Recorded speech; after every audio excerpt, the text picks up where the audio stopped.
She had 3 minutes left, 3 minutes before the banker took everything, her home, her land, the ground where her husband was buried.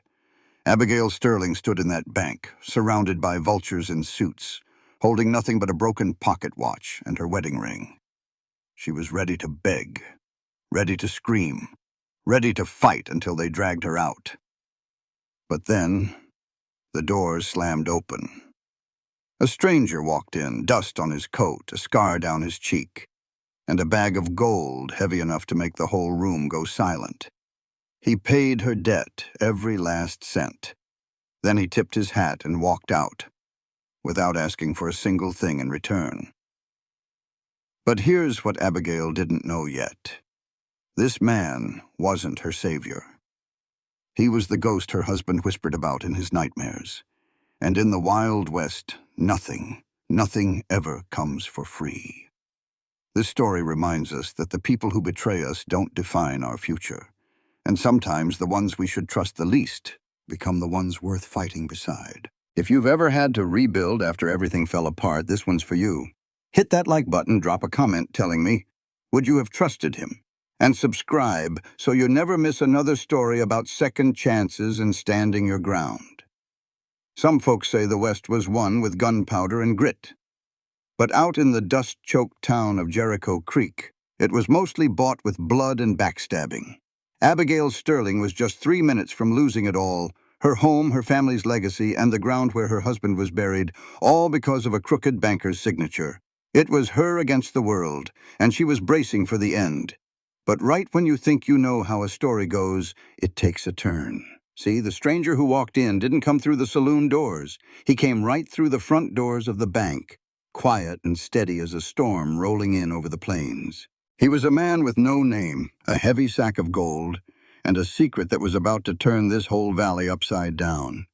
He settled her debt, turned to leave, and didn't ask for a single thing in return. But in the Wild West, a place built on hard bargains, nothing ever comes for free. The wind out there didn't just blow, it scoured the land.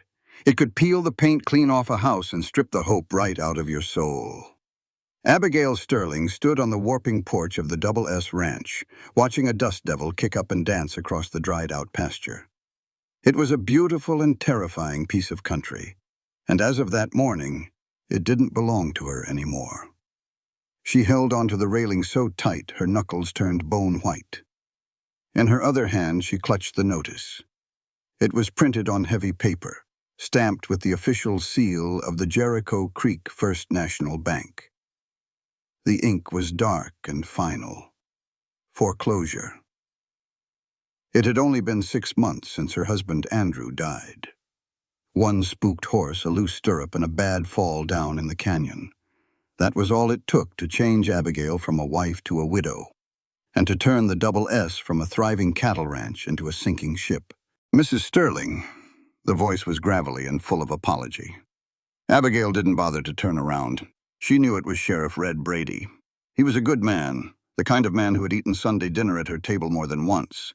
But he was also a man who followed the letter of the law, even when that law was just plain cruel.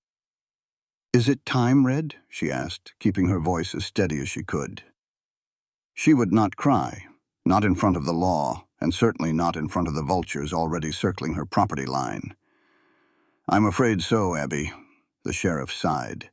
He stepped up onto the porch and took off his stained Stetson. "Hiram Finch is waiting down at the bank. He says if the $3,200 isn't on his desk by noon, the auction gavel is coming down at 1 minute past 12. He's already got some buyers from the railroad company sitting right in his lobby." That's when Abigail turned. She was 30 years old, with hair the color of roasted chestnuts, and eyes that had seen far too much winter and not nearly enough spring. She had on a faded calico dress, patched at the elbow, but she wore it like it was made of royal silk. "Hiram Finch," she spat his name like it was poison. "He's been salivating over this land since before Andrew was even in the ground. He knows the creek runs deep through here, even when there's a drought. He doesn't want the money, Red. He wants the water rights for the Union Pacific Railroad." "I know that, Abby, but the law is the law. The loan note is past due." Abigail walked right past the sheriff and into the house that smelled of sagebrush and old memories. She went straight to the fireplace mantel and picked up the little tin box where they kept their emergency money. It felt light, painfully light. She opened it up. Inside were $12 and a silver pocket watch that had stopped working years ago. She snapped the lid shut. "I'm not leaving, Red. My husband is buried on that ridge. My son was born right in this room. I am not leaving." "You don't have a choice." A new voice sliced through the air. Abigail went stiff. Standing in the doorway, blocking the harsh morning sun, was a man in a pinstripe suit that probably cost more than her entire herd. He was leaning on a cane he clearly didn't need, and he wore a smile that never came close to reaching his cold, beady eyes. Hiram Finch. "Get off my porch, Hiram," Abigail said, her voice dropping low and dangerous.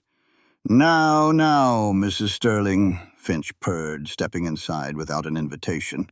He glanced around the simple parlor with a sneer. "I am just here to help with a smooth transition. The gentlemen from the railroad are very generous. If you sign the deed over to me right now before the auction, I can persuade them to give you, let's say, $50. That should be enough for a stagecoach ticket back east, back to wherever you came from." "I belong here," Abigail said, taking a step toward him. The sheriff shifted his weight, looking mighty uncomfortable. "You belong in debt," Finch corrected her, his voice turning hard as stone. "You owe the bank. You owe the feed store. You owe the blacksmith." Andrew was a dreamer, Abigail, not a businessman. He leveraged this ranch up to its eyeballs to buy that prize bull, the one that died of bloat a week after he did. You have nothing. He pulled a pocket watch from his vest. It was gold, shiny, and just plain obnoxious. "It is currently 10:45 in the morning. You have 1 hour and 15 minutes to come up with $3,000. If you do not, the sheriff here will escort you off this property, and I will personally burn this shack to the ground to make room for the new train depot." Finch turned to the sheriff. "Make sure she doesn't take any of the fixtures, Brady. The copper piping belongs to the bank now." With a tip of his hat that felt more like a slap in the face, Finch walked out. Abigail felt the room start to spin. $3,000. She might as well try to lasso the moon. She looked over at the sheriff, whose face was beet red with shame. "I'll hitch up the wagon, Abby," Red whispered. "I'll take you to town. Maybe there's a miracle." "Miracles don't come to Jericho Creek, Red," she whispered back, grabbing her shawl. "Only storms." She walked out to the wagon, holding her head high, but on the inside, her heart was shattering into a million pieces. She wasn't going to town to pay him. She was going to town to beg, to scream, to put up a fight until they had to drag her away. She refused to give Hiram Finch the satisfaction of seeing her surrender. But as the wagon rattled down that dusty trail toward a town that was getting ready to celebrate her ruin, Abigail didn't see the lone rider watching from the ridgeline. He sat on a massive black horse, a cigarette burning slowly between his lips, his face hidden under the wide brim of a low-slung hat. He watched the wagon go, then nudged his horse down the rocky slope, riding, not toward the ranch, but straight toward the bank. Jericho Creek was a town built on two things: silver mining and keeping quiet. But today the silence was broken. The street in front of the First National Bank was packed. Men in dusty coats and women hiding under parasols were loitering on the boardwalk, their voices a low buzz of excited gossip. They were vultures, just like Abigail thought. As the sheriff's wagon pulled to a stop, she knew they were all there to watch the Sterling family fall from grace. She climbed down from the wagon, ignoring the pitying glances from the baker's wife and the blacksmith who wouldn't meet her eyes. She marched straight for the heavy oak doors of the bank. Inside, the air was hot and suffocating, smelling of old tobacco and ink. Hiram Finch was sitting behind his big mahogany desk, which was set up on a raised platform, making him look like a king on a throne. To his right sat three men in matching gray suits, the investors from the railroad. "Ah, Mrs. Sterling," Finch announced, his voice loud enough for the whole crowd in the lobby to hear. Have you come to settle your debt? It is. He checked the big clock on the wall. 11:55. You have 5 minutes. Abigail walked right up to the desk. She reached into her pocket and pulled out the old silver pocket watch and her own wedding ring.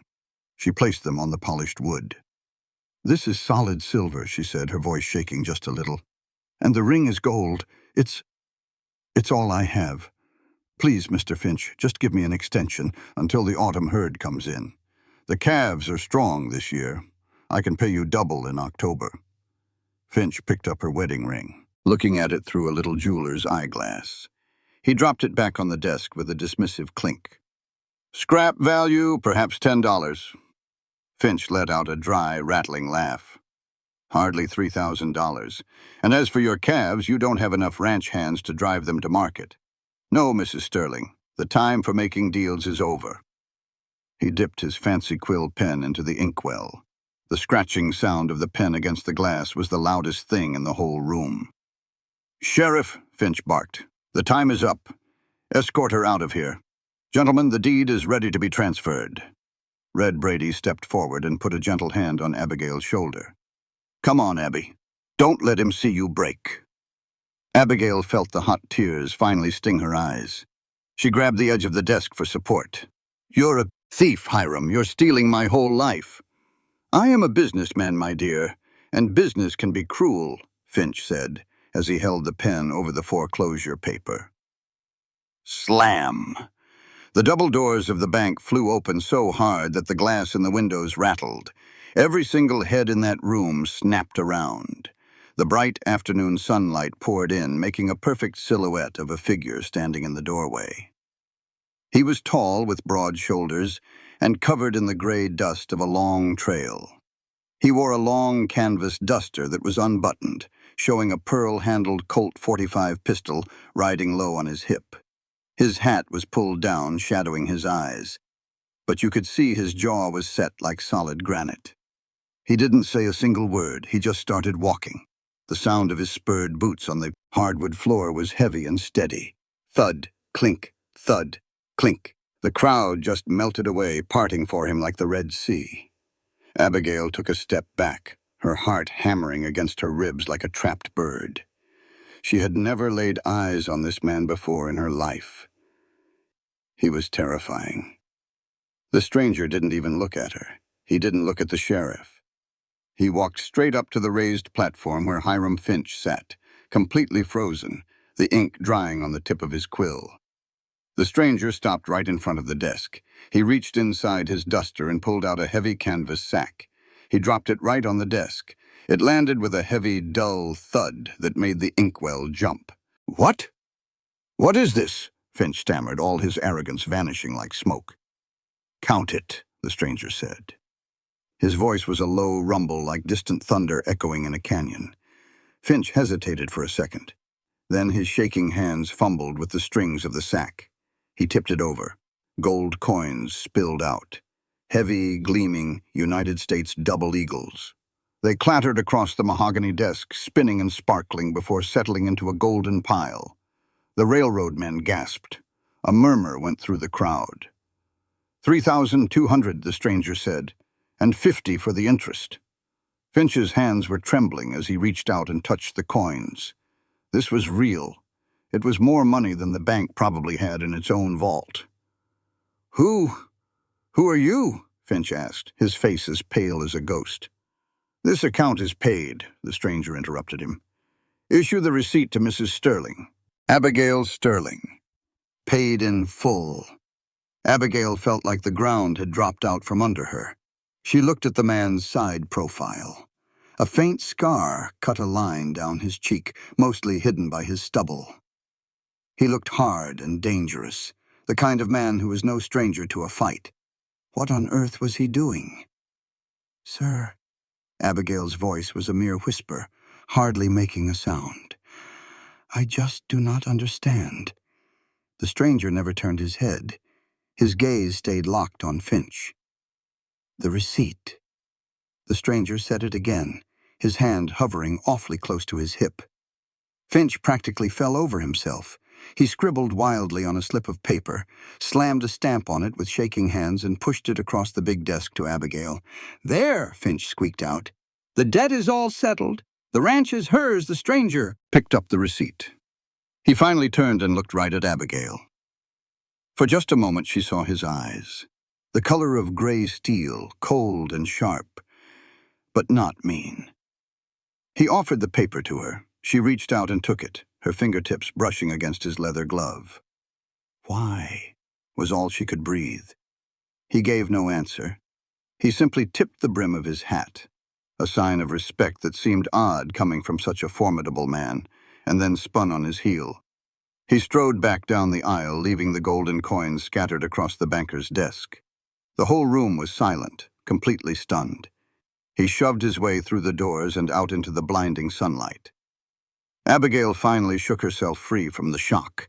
She clutched the paper to her chest and took off after him. "Wait!" she yelled, stumbling out onto the wooden sidewalk. He was already swinging a leg over a huge black horse. He settled into the saddle with the easy grace of someone born to ride. "Wait!" Abigail dashed out into the middle of the dusty street and grabbed the horse's bridle. The animal shied to the side, but the stranger easily brought him under control. "You paid off my loan," she said, looking straight up at him and squinting in the bright sun. "That was a whole fortune. Who are you?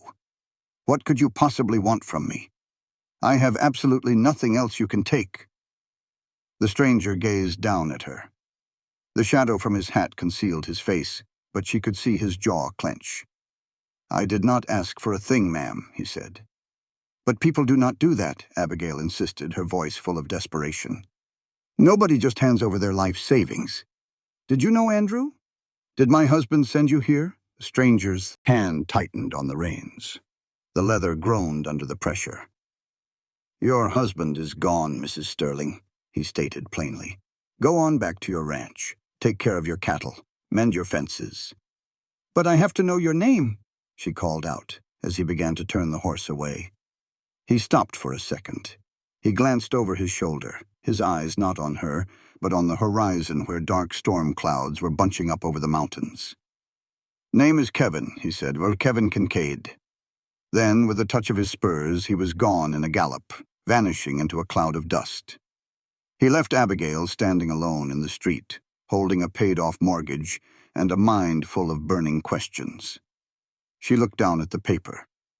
It was real. She was going to be all right. But as she watched the dust settle where Kevin Kincaid had disappeared, a deep chill ran through her. She recognized that name, Kincaid. Andrew had mumbled it in his sleep just 2 nights before he passed away. He had said it with pure fear in his voice.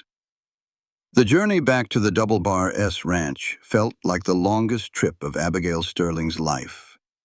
The relief she felt in the bank had vanished, replaced by a cold, heavy dread that had settled in the pit of her stomach. The sky, which had been a dark, bruised purple, finally split open. The rain did not just fall. It came down in sheets. It was a cold, high plains downpour that quickly turned the dry dirt into a slick and dangerous mud. Abigail hunched over on the wagon seat, the rain soaking her thin shawl and sticking her hair to her face, but she barely noticed the cold. Her thoughts were playing over and over, hearing her late husband's voice in the darkness of their room all those months back. "If something ever happens to me, if my past comes calling, you run, Abby. Do not ask a single question. You just get away from anyone with the name Kincaid." And now, a man named Kincaid had just purchased her freedom. By the time the wagon creaked under the ranch's main gate, it was completely dark. The house was a dark, silent shape against the storm, just a silhouette of rough-cut wood. No smoke came from the chimney. No warm light glowed in the windows, only the empty shell of a life she was fighting so hard to keep from falling apart. She unhitched the team of horses, her fingers stiff and numb, and led them into the barn. She rubbed them down with old burlap sacks, whispering sorry to the animals for such a hard trip. They were the only living creatures who seemed to listen to her these days. After she secured the barn door and started for the house, she froze. Through the thick sheet of rain, about a quarter-mile away down by the creek bend, where the cottonwood trees grew dense, she saw a flicker of light. It was small, an orange pinprick fighting to stay alive in the overwhelming darkness. A campfire.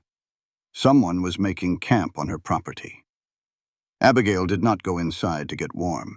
She stepped onto the porch, the wet planks groaning beneath her boots, and reached up above the door. Her hand found the cold steel of the Winchester rifle. She checked to make sure it was loaded. It was. Without changing out of her drenched clothes, she stepped back out into the mud, holding the rifle under her arm to shield the powder from the rain. The storm whipped at her face, but her jaw was set firm. This was her land. She had nearly lost it to a man in a bank today. She was not about to lose it to some stranger in the night. She moved without a sound. Andrew had shown her how to walk so quietly that not even a dry twig would snap under her feet. As she got closer to the cottonwoods, the smell of burning wood mingled with the scent of rain-soaked sagebrush. There, protected by the thick branches and a simple lean-to of canvas, sat Kevin Kincaid. He was not asleep.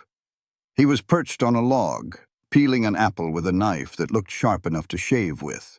His black hat was pushed back and the firelight flickered across the scar on his cheek, making it look like a deep ravine. His big black horse was tied up close by, its head bowed as it chewed on the wet grass. Abigail stepped into the firelight, her rifle raised and ready. "You are trespassing, Mr. Kincaid." Kevin did not flinch. He did not even bother to look up from his apple. He cut off a slice, stuck it with the point of his knife, and lifted it to his mouth. He chewed for a moment, his eyes on the fire. "It is a mighty wet night to be pointing a rifle at a fella, Mrs. Sterling," he said, his voice deep and calm, just loud enough to be heard over the drumming rain. "You are shaking." "I asked you a question," Abigail said, taking another step forward. The end of the Winchester was steady.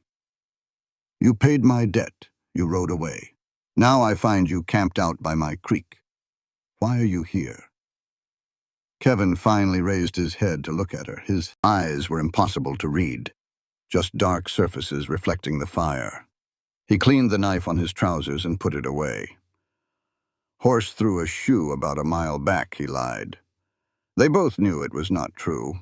The big black horse was standing perfectly fine on all four of its feet. And then the storm hit. A man needs a place to sleep. There is a hotel back in town. "I do not care for towns," Kevin grunted. "Too many people listening. Too many questions." "I have questions," Abigail shot back. "You know my husband. You knew Andrew."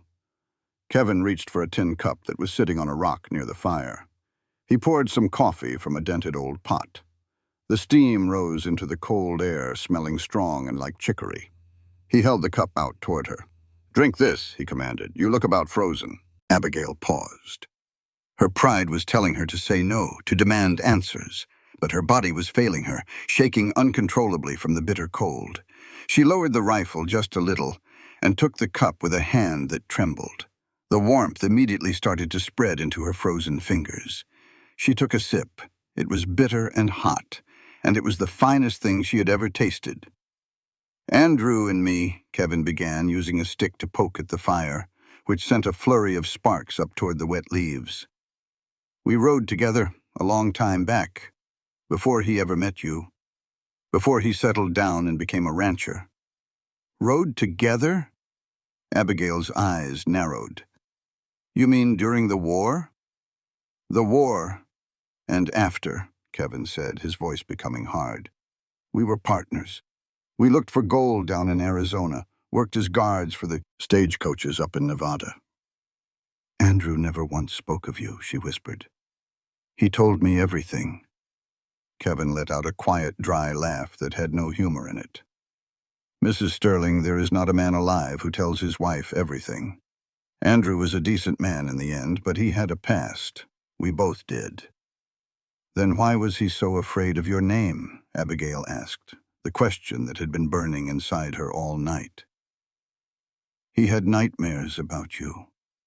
He would whisper your name like you were some kind of ghost coming back to get him. Kevin became completely still. The fire popped and crackled. He looked at her, and for the very first time, Abigail saw a flash of something like pain in his eyes. Was it regret, or was it anger? "Maybe I am a ghost," he said softly. "Or maybe Andrew just had a guilty conscience." Guilty about what? Kevin got to his feet. He seemed to tower over her, making a long shadow that stretched up the trunk of a tree. The air between them felt so thick you could hardly breathe. "That debt of yours is paid, Abigail," he said. And it was the first time he had used her first name. It sounded both personal and dangerous. "The slate has been wiped clean. Do not go digging around in old graves. You might not like what you find buried down there with the bodies." "I am not afraid of the truth," she said, trying to sound brave, even though her heart was pounding against her ribs. "You ought to be," Kevin answered. He turned his back on her and started kicking dirt onto the edges of the fire to put it out. "Go on back to your house. Lock your door. I will be gone before the sun comes up." Abigail just stood there for a long time, the warm cup in her hands and the cold rain soaking her back.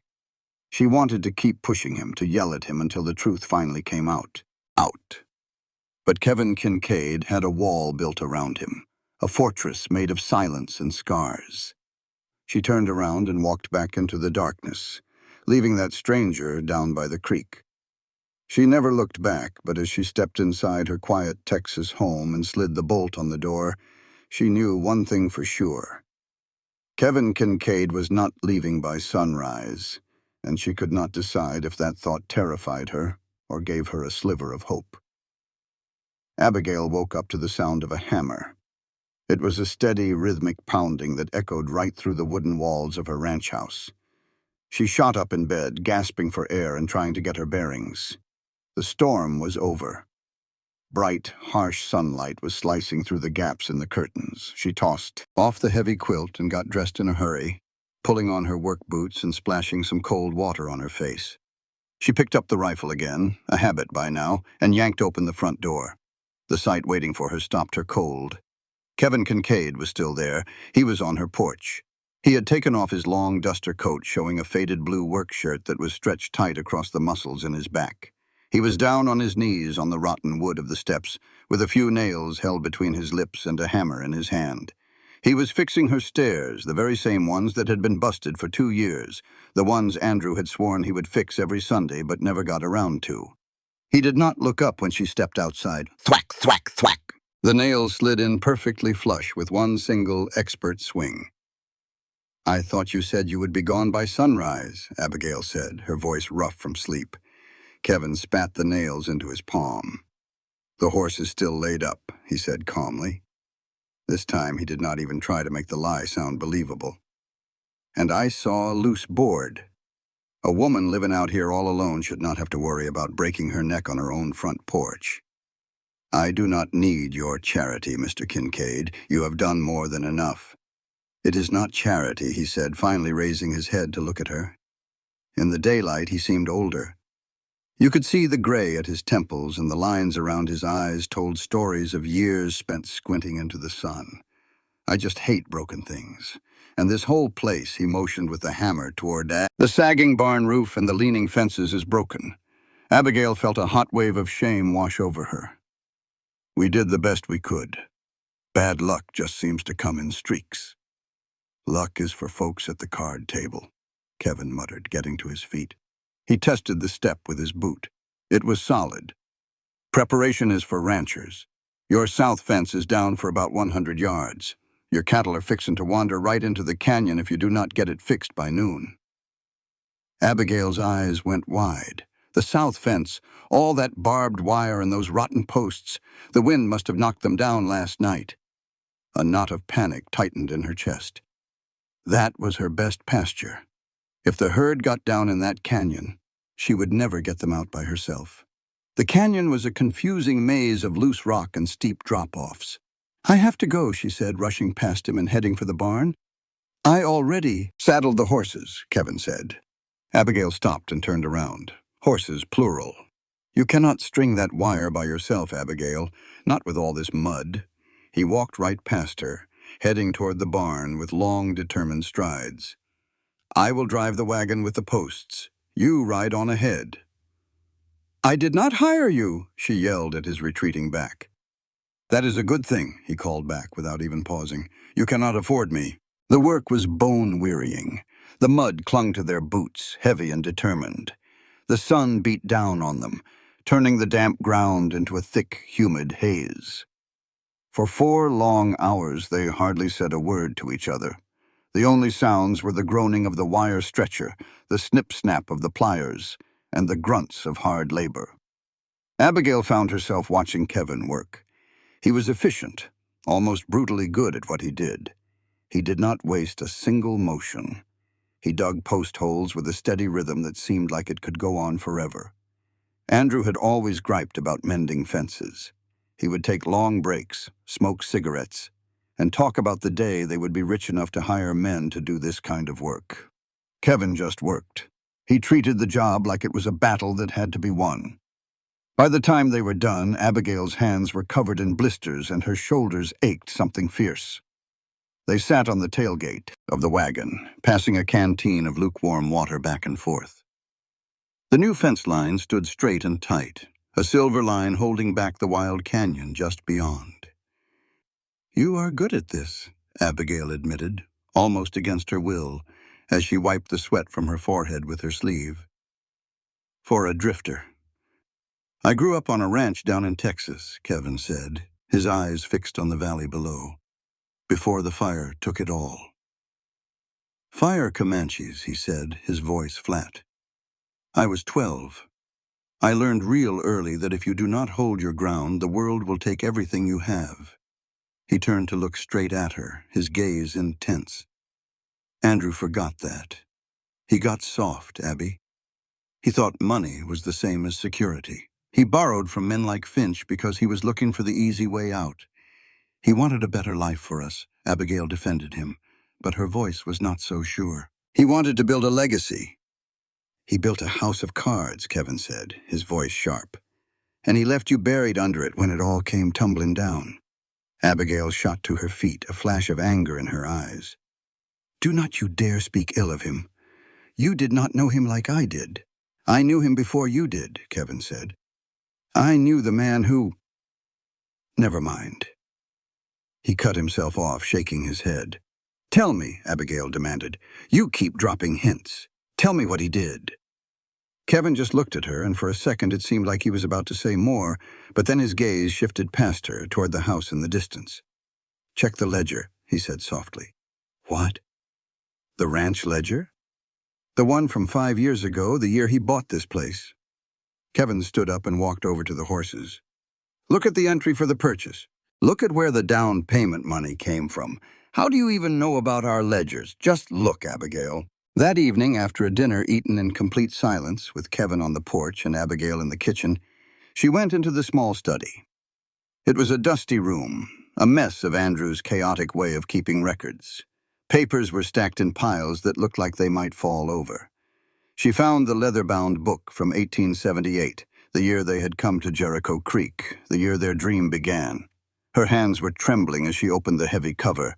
The scent of old paper and tobacco smoke, Andrew's scent, rose up to meet her. She flipped through the pages, her fingers tracing the columns of numbers. Feed costs, veterinarian bills, the price of lumber. Then she found it, the entry for the land purchase dated October 14, 1878. Purchase of Double Bar S, deed price $4,000, and right below it, the source of the money. Andrew had written it in his neat, looping handwriting. Personal savings. But there was something else there, a faint scratching in the ink, like he had tried to erase something or had written over it. Abigail moved the oil lamp closer. The flickering light danced across the page. She squinted. Underneath the words, personal savings, partially scratched out but still readable if you knew what to look for, were the initials S. Kincaid, and next to that, a small note in the margin, written in a shaky hand that was not Andrew's usual confident script. The word was, taken. Abigail's breath caught in her throat. Taken, not borrowed, not given as a gift, taken. She turned the page. Tucked carefully between the sheets of paper was a folded document. It was not a receipt. It was a wanted poster from the Arizona Territory, dated 6 years prior. The drawing was rough, but the face was one she knew. The scar was missing and the face was younger, but the eyes were exactly the same. Wanted for train robbery and murder. Kevin Kincaid and the Jericho Gang. Reward, $5,000. But it was not just Kevin. Listed below his name were the names of his known associates. Jacob Red Brady, Andrew Sterling.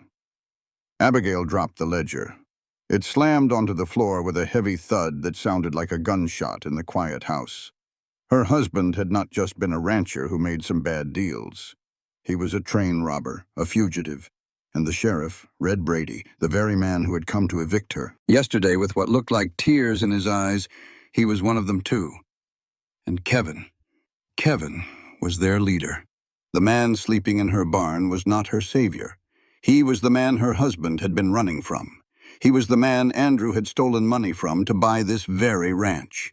Abigail stumbled back from the desk, her hand flying to her mouth.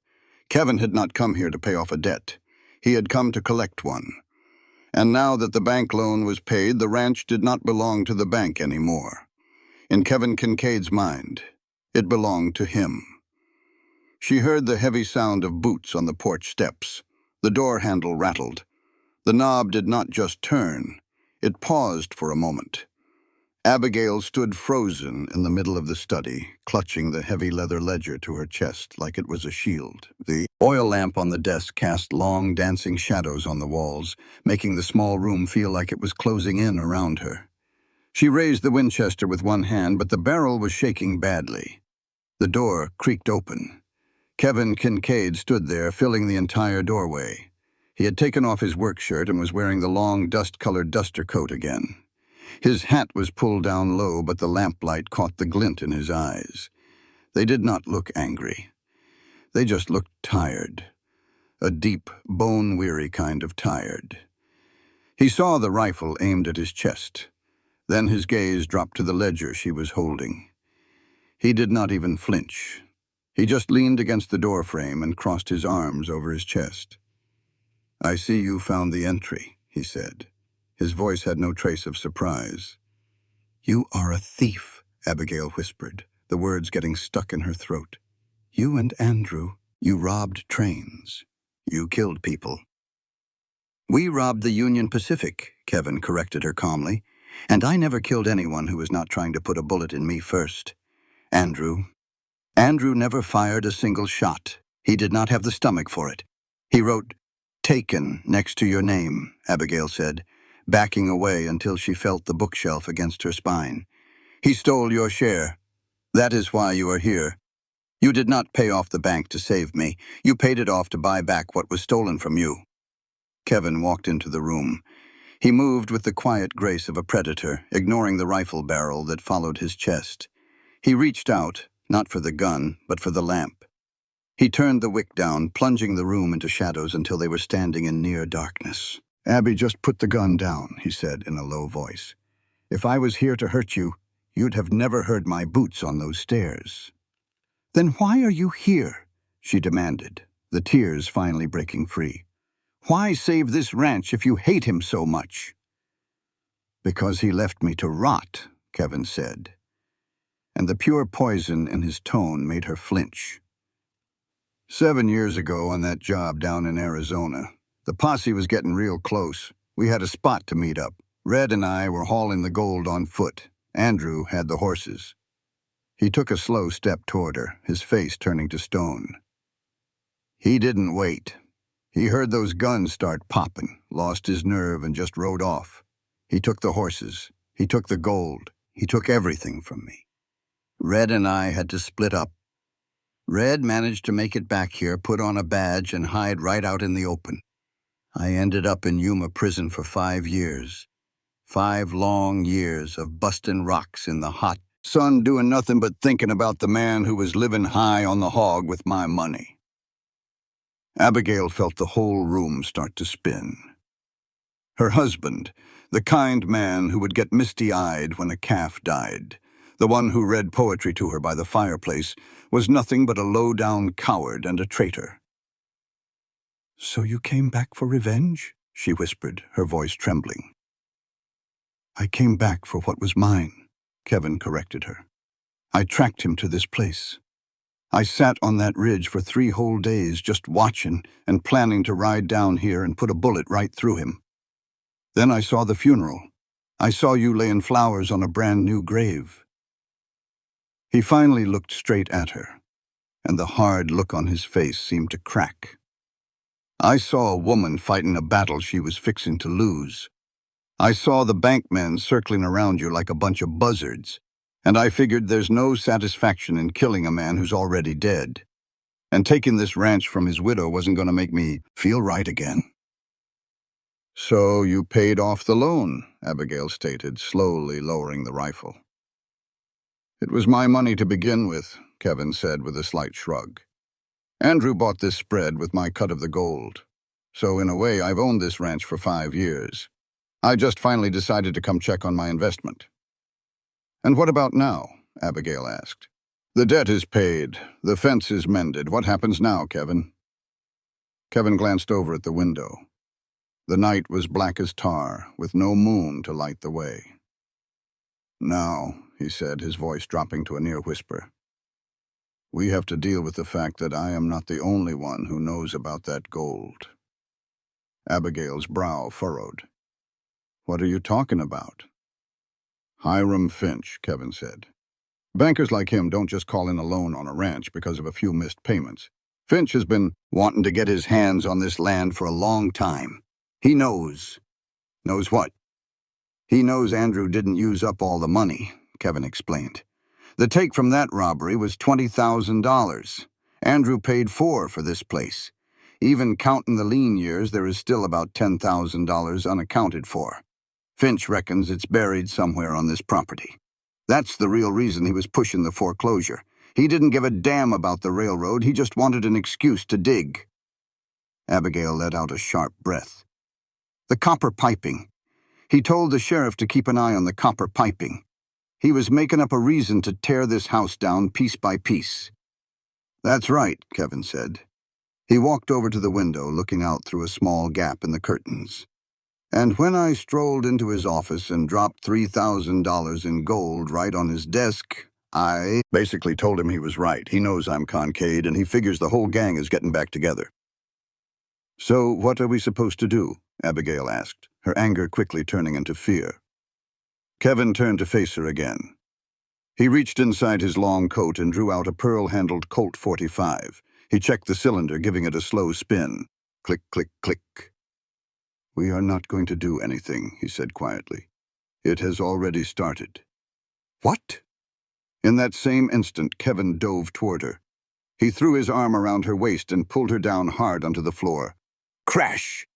The window where Kevin had been standing just a second before completely shattered. A bullet ripped through the empty space, hit the far wall, and blew a framed picture of Andrew into 100 pieces. Abigail screamed, but Kevin's hand quickly covered her mouth. He pulled her down behind that big, heavy oak desk. "You get down and stay down," he hissed, his eyes lit with a fire that was downright terrifying. "They're here." Out in the pitch black, the pounding of horse hooves circled the whole house. You could hear men hollering. Torches bloomed in the dark, throwing dancing, flickering orange shadows all over the ceiling. "Come on out, Concade!" a voice roared from the yard. That wasn't Finch. It was a rougher, meaner voice, the kind you hire for dirty work. "We know you're in there. Finch pays a whole lot better than the law. Just give us the map to that gold, and we'll let the woman walk away." Kevin looked over at Abigail. He gently picked a little piece of glass from her hair. For a man holding a pistol, his touch was mighty soft. "Do you trust me?" he asked her. "You're a train robber," she managed to say, her heart pounding like a drum against his chest. "Well, right now I'm the only thing standing between you and them boys out there," he said. "So I'll ask you again. Do you trust me?" Abigail glanced at the busted picture of her husband, then looked up at this scarred, dangerous man who was using his own body as her shield. "Yes," she whispered. "Good," Kevin said, rolling off of her and setting his gun on the corner of the desk. "Now cover your ears." The quiet in that study wasn't broken by a word, but by the sound of shattering glass. The whole window just exploded inward, sending shards flying like little diamonds in the lamplight. A bullet dug itself into the wall just inches from Abigail's head. Before she even had time to scream, Kevin was on her. He tackled her, his big frame pushing her down to the floorboards behind that solid desk, right as a second shot splintered the wood where she had just been standing. "Stay down," Kevin commanded. His voice was steady, which was almost more terrifying than if he had yelled. He was not a ranch hand anymore. He was the outlaw legend that the newspapers had written so much about. Outside, the night came alive with chaos. Hoofbeats pounded the earth around the house, and the jumpy, flickering torchlight cast what looked like dancing devils all over the ceiling. "Come on out, Concade," a gruff voice shouted from the yard. "Finch is paying for the map. Hand over the gold and the woman walks away." Kevin checked the cylinder of his Colt .45. He looked at Abigail, gently moving a loose strand of hair from her face with a hand that had probably held a gun steady 1,000 times before. "Do you trust me?" he asked again. The question just hung there in the smoky air. Abigail looked at the scar on his cheek, and then down at the rifle she was holding. The husband who had lied to her was gone, and this man was now the only thing keeping her from certain death. "Yes," she breathed. "Good. Cover your ears." Kevin raised up into a crouch and fired. Bang, bang. The two shots were deafening inside the small room. A scream from the front porch was proof that he had not missed his mark. "Reload for me," Kevin ordered, sliding a second pistol, a Remington, across the floorboards to her. He moved toward the kitchen doorway, firing out into the dark to draw their attention away from her. Abigail's hands were shaking, but her will was firm. She popped out the empty shells, clink, clink, clink, and pushed fresh cartridges into their place. She was not just a widow trying to protect a memory anymore. She was fighting for her own life. She slid the reloaded gun back to him.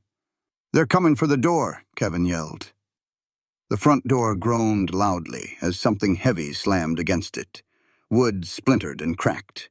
Two men burst into the hallway with bandanas covering their faces. Abigail lifted the Winchester.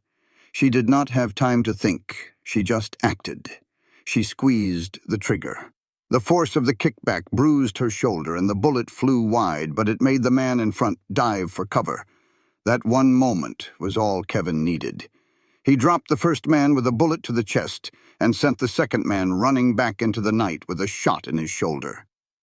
"Get back!" Kevin roared, kicking the busted door shut and pushing a heavy cabinet in front of it.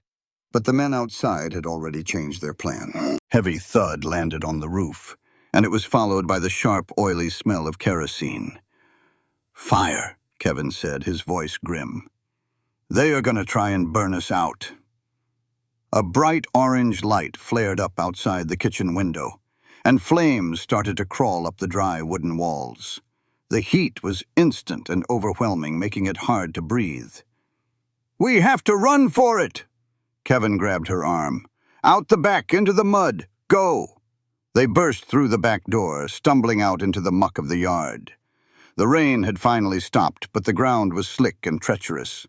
Behind them, the house was a roaring inferno, the fire eating up the dry wood like it was kindling. "There they are!" a voice yelled from the direction of the barn. Bullets started churning up the mud all around their feet. They dove behind the big wooden watering trough. It was the only thing that offered any cover. They were trapped, with the fire at their backs and the gunman right in front of them. Kevin checked his pistol. "I'm out. 2 shots left in the Remington."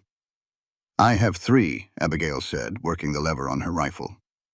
5 shots against 4 men, Kevin calculated, wiping a smudge of soot from his eyes.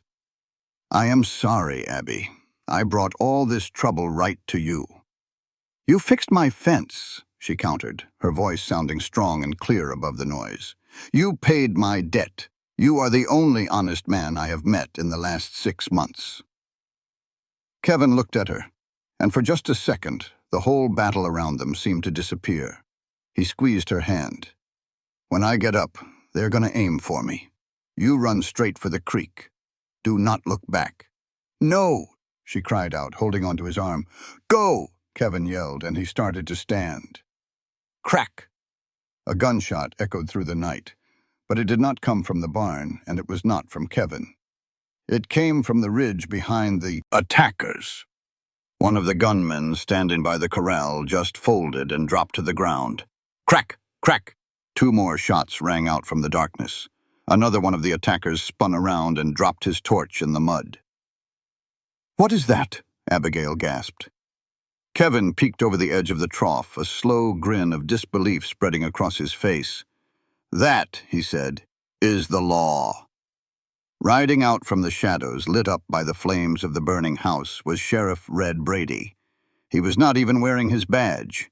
He was riding hard with the reins in his teeth and a rifle in his hands, looking exactly like the outlaw he used to be. "Drop 'em!" Red's voice boomed like a clap of thunder. "Unless you boys have a hankering to be buried in all this mud." The last of the hired guns froze right where they stood. Caught between the legendary Kevin Kincaid and the town sheriff, they threw down their weapons. And put their hands in the air. Red Brady trotted up to the water trough, his horse prancing around, real nervous next to the fire. He looked down his nose at Kevin and Abigail. "You're a little late, Red," Kevin said, getting to his feet and putting his empty pistol back in its holster. "Well, I had to pay a little visit to Hiram Finch first." Red spat a stream of tobacco juice on the ground. "He's sitting in a jail cell, kidnapping, arson. He won't be foreclosing on nobody for a good long while." Red looked over at the burning ranch house. The roof let out one last groan and caved in on itself, sending a whole shower of sparks up into the dawn sky. Abigail just watched her home, the nursery, all the memories, all the secrets, just turn into ash. She figured she ought to be heartbroken. But standing there, covered head to toe in mud, next to the man who came back from the dead to save her, she felt surprisingly light. "It's gone," Kevin said, his voice low. "The house is gone. The money's gone. Ain't nothing left but cinders." Abigail looked out at the valley, all bathed in that soft morning light. The fence line was still standing straight. The cattle were all safe and sound. "The house is gone," she said, turning to face Kevin. "But the land is still here and the barn's still got a good roof over it." Kevin just stared at her. "You aim to stay here in a burnt-out ruin?" "I'm not leaving," Abigail said, her voice firm. "I'm going to rebuild, but I can't do it by myself." She locked her eyes on the outlaw. "I'm going to need a partner, Kevin. Someone who knows how to hold the line." Kevin Kincaid glanced at the sheriff, then over at the ruins, and finally at the woman who had stood and fought right beside him. He tipped his hat. "I don't come cheap, ma'am." "I know," Abigail smiled for the first time in what felt like forever. "I have a feeling you'll cost me everything I've got." "Then I'll get started on that barn roof right after breakfast," Kevin said. The smoke from what was left of the ranch house coiled up into the pale morning sky, mixing with the clouds that hung low over the Teton Range. It was a heavy smell, like a whole past life just burning away. Sheriff Red Brady sat tall on his horse, looking down at the two of them standing there in the mud.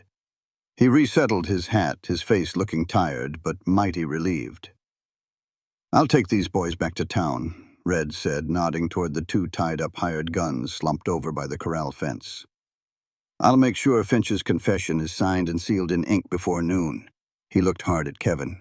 "As for you, Kincaid, I reckon I didn't see you here today. Far as the law's concerned, Kevin Kincaid died down in Arizona 5 years ago. The man standing here is just some drifter who happened to help a widow out during a fire." Kevin gave a slow nod. "Obliged, Red." "Don't you make me regret it," Red warned. He tipped his hat to Abigail. He's a hard man, Abby, but he's solid rock. You could do a whole lot worse.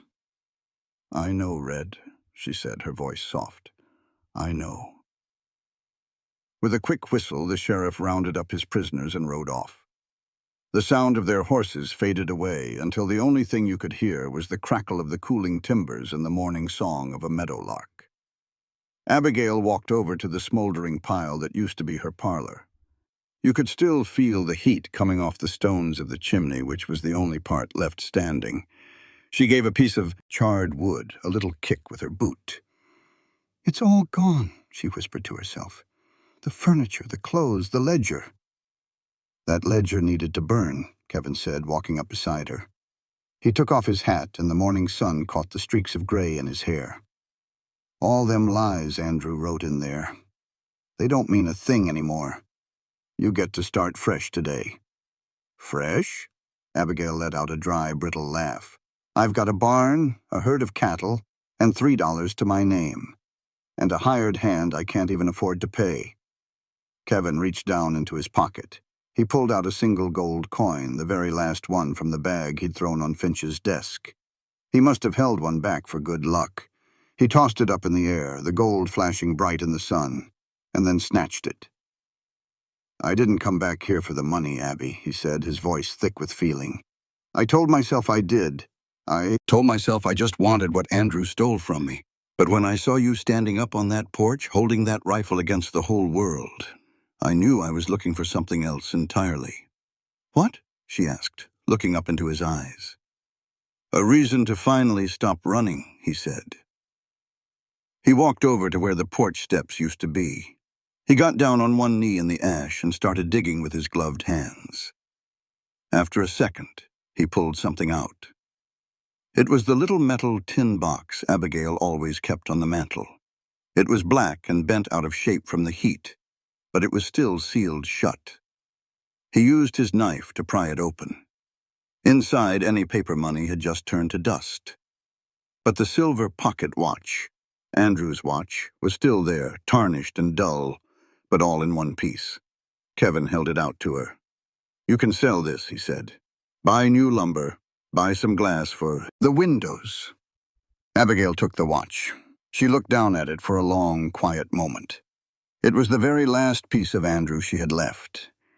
She closed her hand around it tight, feeling the cold metal. Then she lifted her eyes to the vast green valley spreading out in front of them, the creek glittering like a diamond necklace, the cattle grazing peaceful-like behind that new fence Kevin had built. She slipped the watch into her pocket. "No," she said, her voice steady. "We won't sell it. We'll keep it, to remind us that the past is a heavy thing, but we don't have to carry it all by ourselves." She turned to Kevin. She reached out and took his hand. His palm was calloused, rough as old bark, but his grip was warm and solid. "You said you're a carpenter, Mr. Kincaid." "I've built a thing or two," he smirked a little. "Then let's build a new house," Abigail said, pointing up to a rise on the hill that overlooked the whole valley, far away from the shadows of the old foundation. "Up there, where the sun hits first thing in the morning." Kevin looked at the hill. Then he looked back at the woman who had lost everything she had and was still standing there, unbroken. "That's going to take a whole lot of timber," he said, "and a whole lot of time." "We've got time," Abigail said, leaning her head against his shoulder. "We've got all the time in the world." Kevin Kincaid, the outlaw who had ridden into town to settle an old score, looked out at the horizon. He wasn't seeing a getaway trail anymore. He was seeing a home. "All right, then," he said, putting his hat back on his head. "I'll go hitch up the team." They walked toward the barn together, leaving all those ashes behind them, ready to build a life that this time was built on the plain and simple truth. And so out there on the high plains of Wyoming, in the middle of the ashes of betrayal, Abigail Sterling and Kevin Kincaid found something a whole lot more valuable than the gold that was never found. They found a future. The bank couldn't take their spirit, and that fire couldn't burn the bond between them. In the Wild West, just surviving wasn't about being the quickest on the draw. It was about knowing who to put your trust in when all the chips were down. What an incredible journey of finding your way back.